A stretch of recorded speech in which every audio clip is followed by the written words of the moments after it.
ព្រះអើយប្រពន្ធទុំងន់ពីខែតើជាកូនអ្នកណាដែរមិនហ៊ានប្រាប់ម៉ែប្រាប់ពុកខ្ញុំជាពលករតស៊ូឃ្លាតចំណាក់ស្រុកស្ដីដនដឹងអូនទុកមិនដែលជួបមុខផ្ទាល់ម្ដងដល់ថ្ងៃផ្ទឹមការលឺវាចាស្រីអូនសុំឲ្យបងអភ័យប្រណីជួយលាក់ការផងរឿងរ៉ាវមួយនឹងដឹងតែអូនហើយនឹងបងហួងចិត្តផងយំផងអូនធ្វើឲ្យបងវង្វេងស្វាមីលើ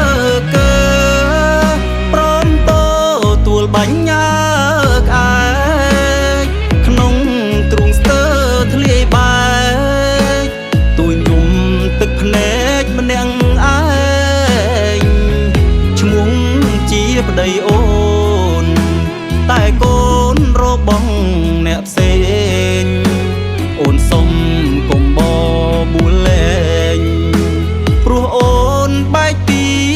គេហើយ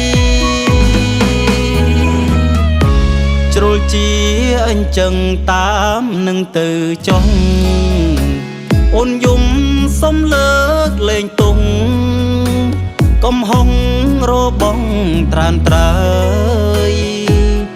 ពេលនេះអង្គខ្លាយទៅជាបាយបាត់ហើយយល់ព្រមលើកលែងឲ្យទាំងដោយរបួសគ្មានឈាម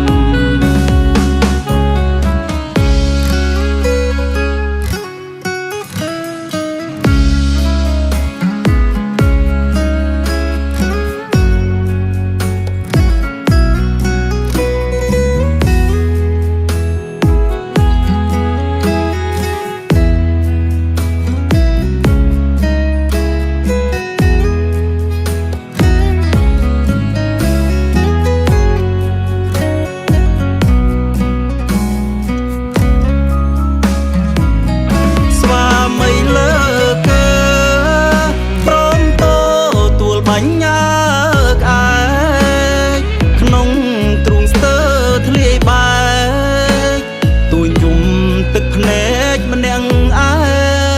ងឈ្មោះជាប្តីអូនតែកូនរបស់អ្នកផ្សេងអូនសុំកុំបបួលលែងព្រោះអូនបែកពីគេហើយជ្រុលជាអញ្ចឹងតាមនឹងទៅចុងអូនយំសុំលើកលែងទុំ